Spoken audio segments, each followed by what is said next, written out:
Thanks, Maria, for the kind introduction. Good afternoon, everyone. I would like to thank the organizers for inviting me here. It's my great pleasure to present to you my work on controlling magnetic skyrmions, including their generation, their motion, and the dynamics. So magnetic skyrmions are part of a class of topological spin textures. And these magnetic textures are stable ensembles of individual spins. And their arrangement can be described by the winding number or topological charge. In addition, these topological textures exhibit a single particle character. And the magnetic skyrmion with unity topological charge represents an easy prototype of this class of textures, and therefore also constitutes an ideal test ground if we aim to understand and control topological textures in general. So on the one side, we're fundamentally interested in how skyrmions form, how this topological character forms, and what the involved timescales are. We're also interested in skyrmion motion dynamics. We want to understand eigenmodes, breathing, and so on. And there's also an application side to it. So in view of applications, as you all probably know, skyrmions have been envisioned in a variety of application concepts, such as the famous skyrmion racetrack memory, where they encode... I think it just went low on battery. Maybe I can use the other one.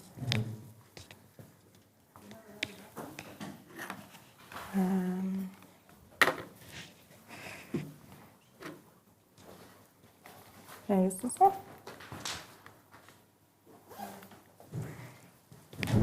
Sorry.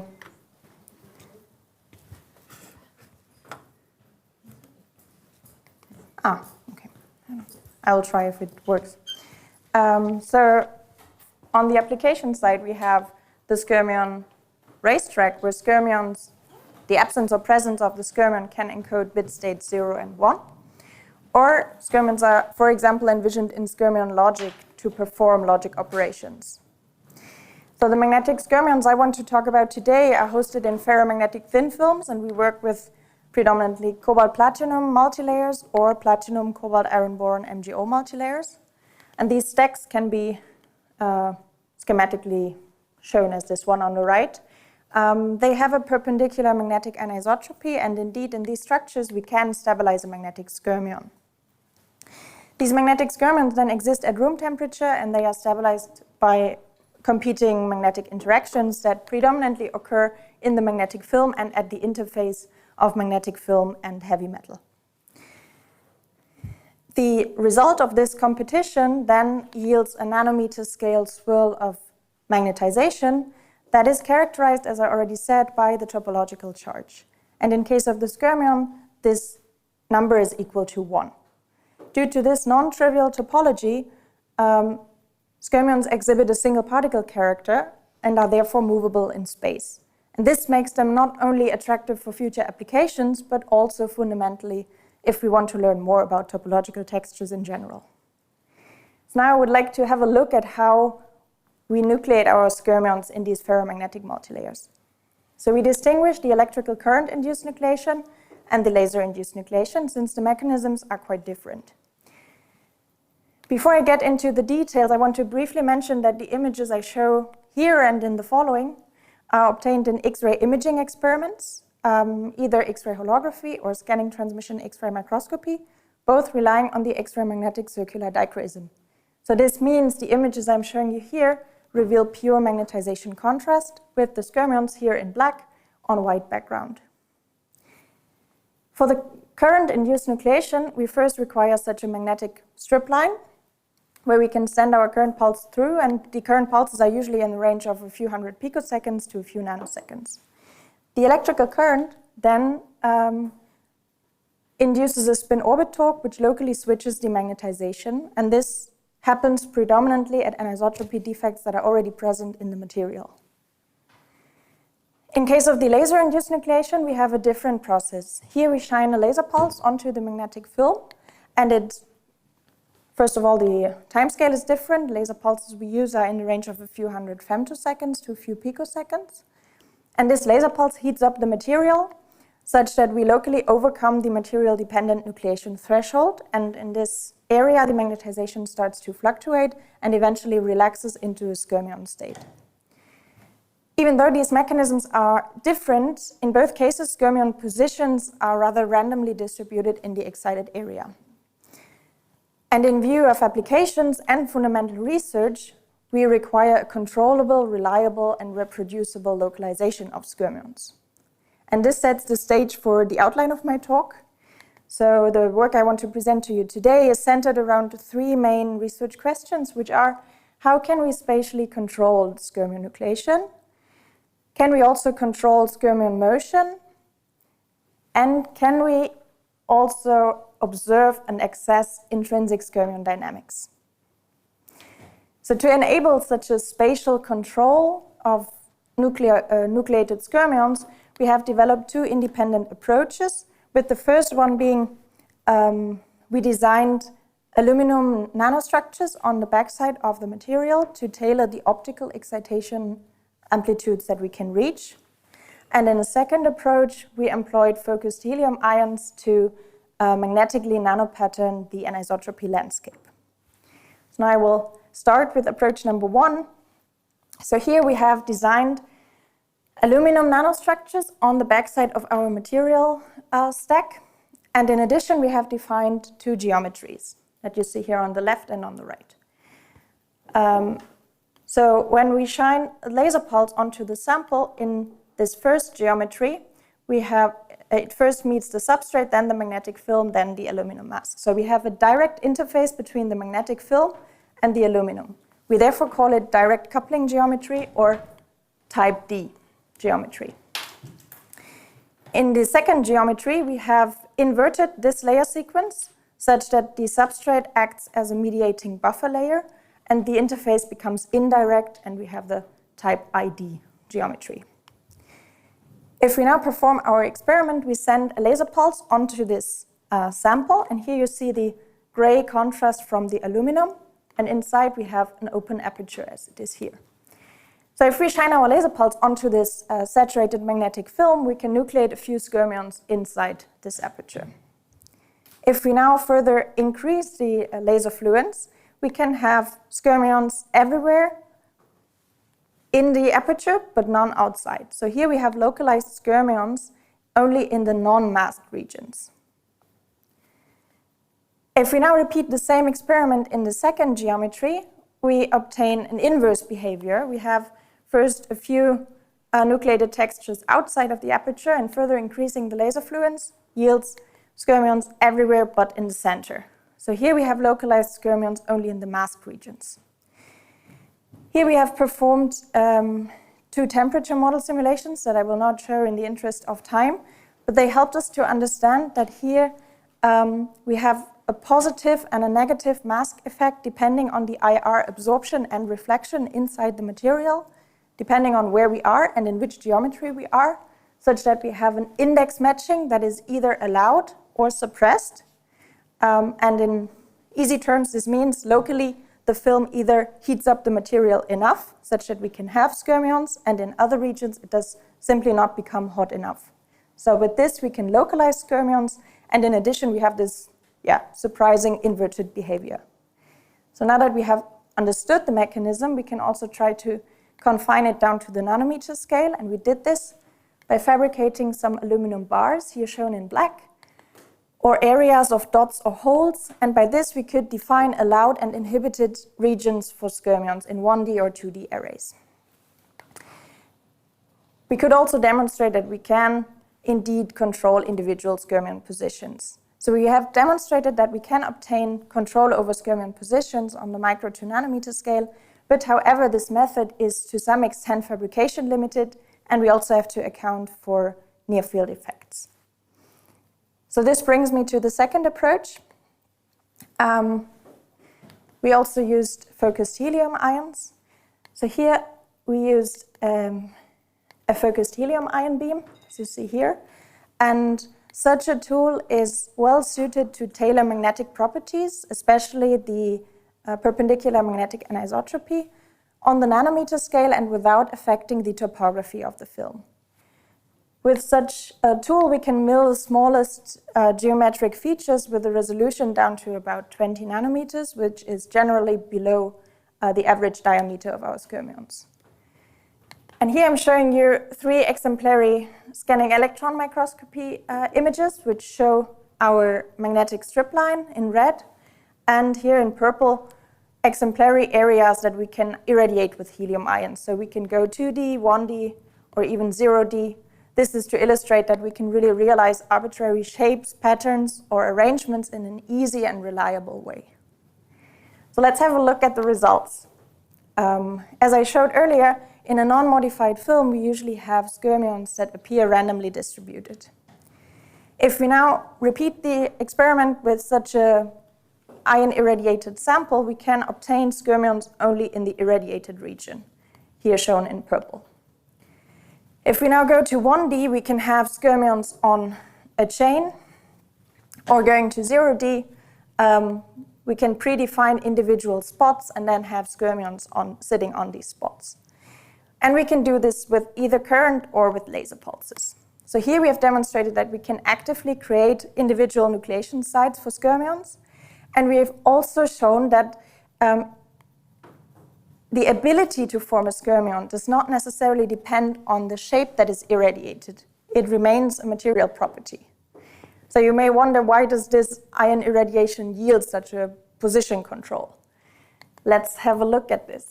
So ion irradiation is an established technique, and it is well known that ion irradiation can cause a reduced perpendicular magnetic anisotropy. But this can have different implications for our nucleation methods. So if we again distinguish current and laser-induced nucleation, I want to briefly recall how the mechanism works. If we send a current pulse through such a strip line, the electrical current mostly travels through the platinum, induces a spin Hall effect, and this spin Hall effect causes a spin-orbit torque switching in the magnetic film. If we now have in an irradiated region a larger defect density in the platinum, we can also have an enhanced or a larger spin Hall angle and therefore an enhanced spin-orbit torque efficiency.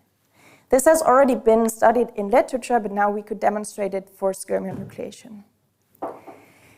In case of the laser-induced nucleation, there was no literature available, so our cooperators from Radboud University and the group of Johan Menting performed some atomistic simulations for a constant fluence and different parameters of the anisotropy.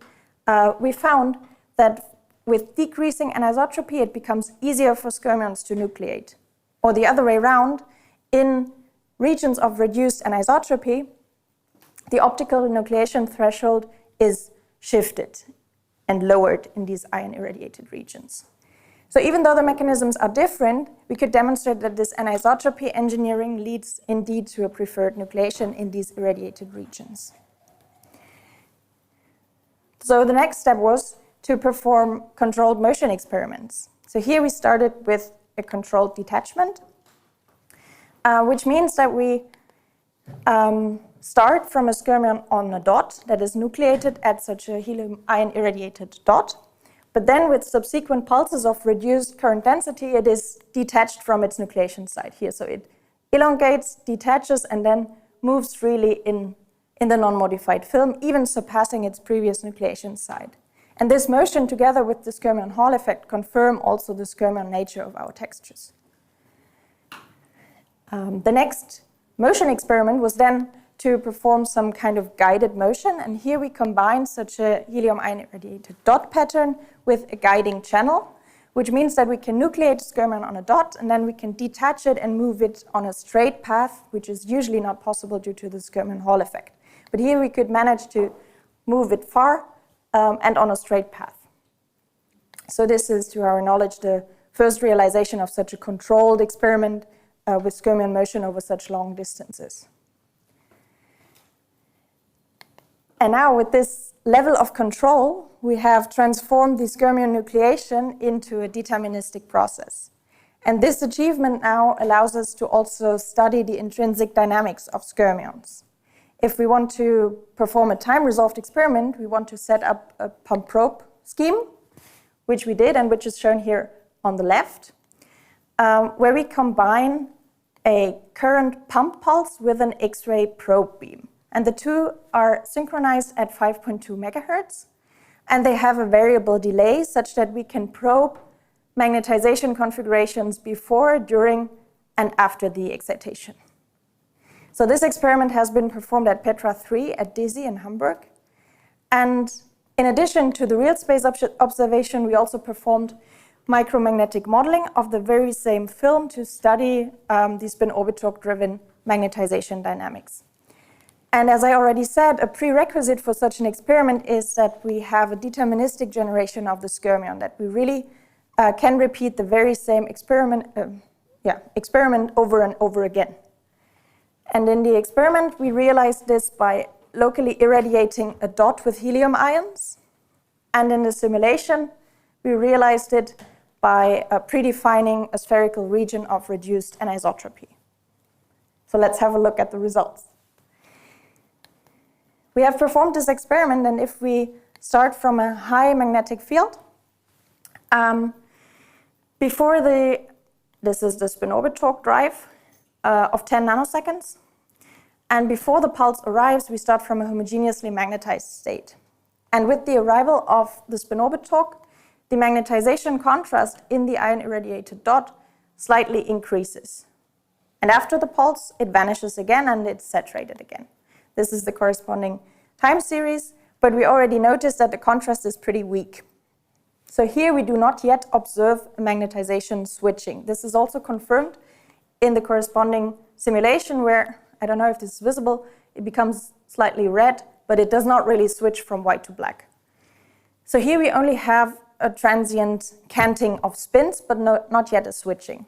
So if we want to explore the parameter space of magnetic field and current density a bit further, we would map it in such a diagram, and we would locate this regime of high field somewhere here. And indeed, we did a range of simulations for different parameters, and we identified a whole region which shares the same characteristics that we refer to as transient spin canting.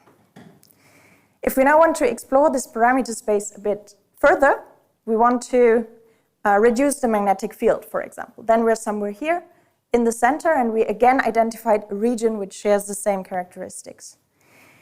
So here our initial state already is quite different because we start from a texture sitting at the dot.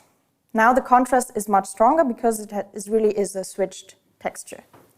Once the spin-orbit torque arrives, we observe a magnetization tail that also evolves in the non-modified film. So this is the corresponding time series, and we see that we clearly have some magnetization contrast that seems to evolve before it then returns to the spherical shape of the dot. And in the simulation, we see a very similar behavior. So we also start from a texture that is then deformed, elongates, and shows these comb-like patterns before it shrinks back again to a spherical shape. So here we refer to this as stripe-out dynamics. Now, increasing the current density, we can map out this region, the top region of the diagram, and we again have a huge region sharing the same characteristics. Here again, we start from a texture sitting at the dot, but once the spin-orbit torque arrives, we do no longer see a prominent magnetization tail. We see that there is something evolving in the non-modified film, that our texture is growing, maybe even detaching, but no longer a prominent tail. This is also confirmed, of course, in the video. And here the simulation can really clarify what we see, because we have this texture that is compressed, that elongates, and that eventually breaks off here towards the end of the pulse.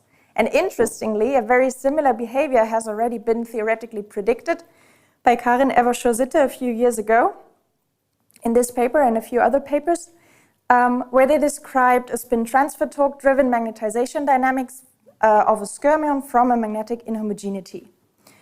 And they called this behavior shedding behavior. So due to the similarity, we stick to the same term and call this our shedding dynamics. And now further increasing the magnetic field, we're here in the top right region of the map at the transition between the shedding behavior and the transient observations. And here we start from, again, a texture in the beginning, but we see that during the spin-orbit torque drive, all shedding behavior is now suppressed. We have no longer an evolution into the non-modified film. However, what we note, and what you may have already noticed earlier, is that towards the end of the pulse, the magnetization contrast decreases. It almost vanishes before it then comes back shortly after the pulse.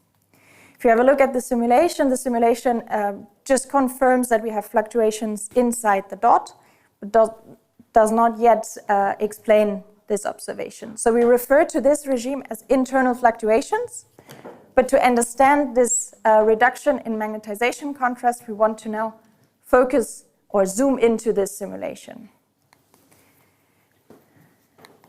This is the very same simulation, but zoomed into the dot, to the anisotropy engineered region, where we start from a texture in the beginning. And then once the spin-orbit torque arrives, we see magnetization fluctuations inside the dot that in the end yield again a switch texture. These fluctuations seem to be of some kind of disordered nature, and that's why we were raising the question if this could be a signature for chaos. So what does chaos mean? Chaos means that if you start from infinitesimally small changed initial conditions, you end up in completely decorrelated states. And in simulations, we can test this hypothesis. So we performed a second simulation run where the initial state is created with the identical pulse. So these two are identical. But then the second pulse we send to this is slightly changed. And we changed the current density because this is a parameter that we can easily change in the simulation. And we see that for the first 2 nanoseconds, the magnetization configuration is identical. But then already after 4 nanoseconds, we have completely decorrelated states. And when the spin-orbit torque is turned off, we again have a switch texture. And if we now compare this again to our experiment, we have to recall that in the experiment, we average over millions of pump probe cycles. So we repeat the same experiment over and over again. And in the experiment, we have to account for maybe slight variations in current density, or we have to account for temperature. While in the simulation, we have access to a single pump probe cycle. So if we would simulate millions of these pulses with infinitesimally small changed initial conditions, we would obtain many, many magnetization configurations that, if we would add them up, yield a washed out contrast in the end. And this is exactly what happens in our experiment. So here, the experiment together with the simulation can explain that spin-orbit torque can actually drive transiently chaotic magnetization fluctuations. And with this, I would like to conclude on what we've now seen. I started with 2 methods to localize magnetic skyrmions and to control their generation. So we have seen the approach of aluminum nanostructures on the backside of the material to tailor the optical excitation amplitudes that we can reach. And we have also seen the approach using focused helium ions to predefine individual nucleation sites. Second, we have seen motion experiments where we started with a detachment, an experiment on the detachment of a skyrmion from its nucleation site to the free motion. And we have seen the guided motion scheme where we could move skyrmions straight on a path. And now in this very last part, we have seen the time-resolved experiment in an X-ray imaging scheme where we have studied the current-induced spin-orbit torque-driven magnetization dynamics under very controlled conditions, and we could identify distinct magnetization dynamics and also chaotic fluctuations in a large region of the diagram. So the deterministic generation allowed us to perform some controlled motion experiments and in the end to access the intrinsic dynamics. And with this, I'm at the end. I would like to thank all the people involved in this work, and I would like to thank you for your attention.